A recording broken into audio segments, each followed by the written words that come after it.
Hello everyone, this is Dr. Suraj and today we'll be discussing about various ophthalmologic manifestations due to vitamin deficiency. Now, so we have certain vitamins here and we'll be discussing the deficiency and their ophthalmologic manifestation. So first we are starting with vitamin A. As you know, vitamin A is also known as retinol. Very good. So it is also known as retinol. Now it can be in the form of aldehyde also, where we can call it as retinal. Can be in the form of acid, that is retinoic acid. For the gene expression we use retinoic acids. Now the ophthalmologic manifestations because of the deficiency of vitamin A is known as xerophthalmia. Now please do remember that xerophthalmia is not just a disease, it's a spectrum of diseases which can progress from one to another. So here we will be discussing very important thing regarding xerophthalmia. Xerophthalmia, first symptom, a patient will be presented to you with nyctalopia. So the patient will say, will complain of night blindness or nyctalopia, which is actually given XN. Is the grading of xerophthalmia which is given. Next, there will be conjunctival dryness. So there will be conjunctival xerosis. Okay. So there will be conjunctival xerosis which is given as, so xerophthalmia is actually X for xerosis, xerophthalmia X. Okay, so X1A. It can lead to bitot spot. There is triangular spot can be seen on the vulvar conjunctiva, that is bitot spot, that is X1B.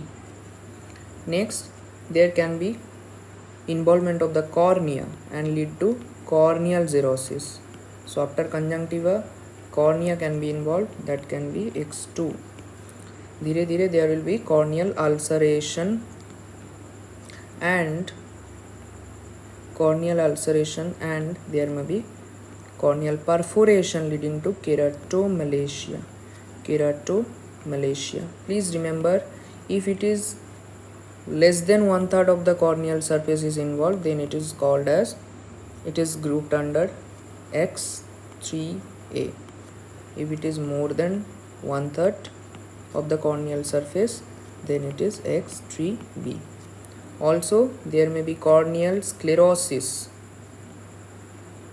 that is grouped under XS. Okay, so this is in toto about xerophthalmia. This is because of the deficiency of vitamin A. Coming into vitamin B1, which is also known as thiamine.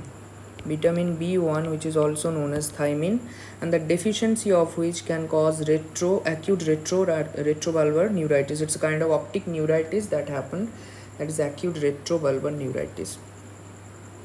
It can also lead to corneal anesthesia, very important, and dystrophy of the conjunctiva and cornea.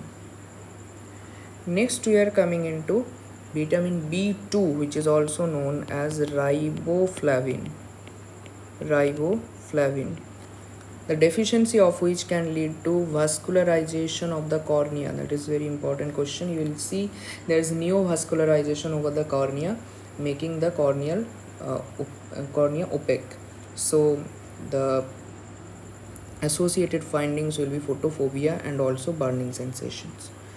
Okay, vitamin B12, which is also known as cobalamin, cyanocobalamin. The deficiency of B12 can lead to bilateral centrocecal scotoma.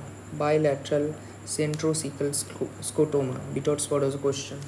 Okay, next coming into ascorbic acid. Ascorbic acid or vitamin C deficiency can cause hemorrhage. So hemorrhage in the eye can be a manifestation. Okay, so this is vitamin A, B1, B2, B12 and C deficiency manifestations. Then coming into vitamin D. Vitamin D is very important because it is also known as cholecalciferol. The active form is calcitriol. Which is the active form. Now, vitamin D deficiency can cause zonular cataract. Very important. There's a question. Zonular cataract. Also, it can lead to papilledema. So, this is in toto about various deficiencies, manifestations of various vitamin deficiencies, and their ophthalmologic manifestations. So, that is all about. Thank you.